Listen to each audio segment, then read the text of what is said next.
Welcome back sa ating mga balitang basketball. Finally, nakita na ho ng mga NBA fans kung ano ang naibibigay nitong si Dennis Schroeder ngayon sa Golden State Warriors.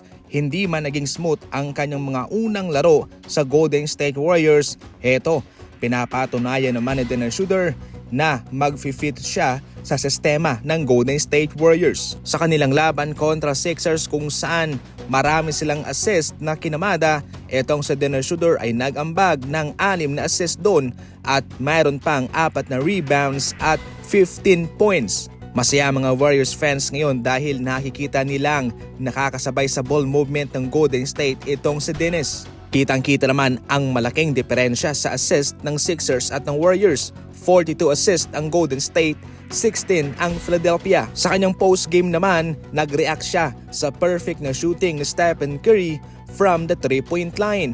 Ayon pa mismo kay Dennis Schroeder, masaya siya dahil ngayon nasa kakampi na siya na side ni Stephen Curry.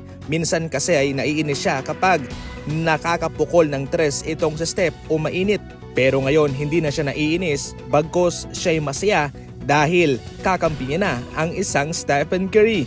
Sa ngayon, marami naman daw siyang natutunan sa kanya, especially kay Draymond Green mga idol at kay Andrew Wiggins pa. Sa kabuuan, isang karangalan daw ang makasama sa Stephen Curry at makapaglaro sa Golden State Warriors.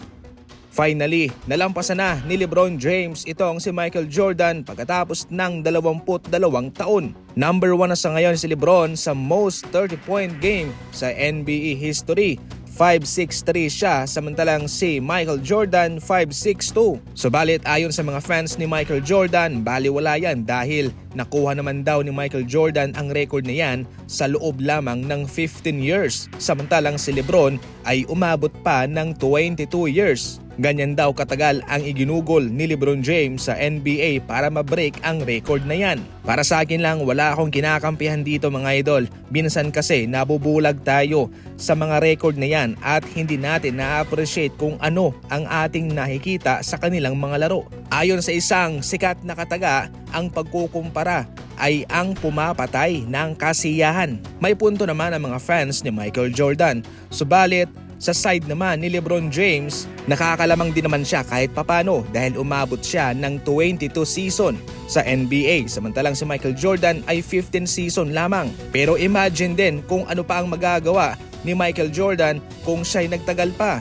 Kung hindi lang siya umabot ng 40 years old, lahat ay mayroong butas, lahat ay mayroong palusot.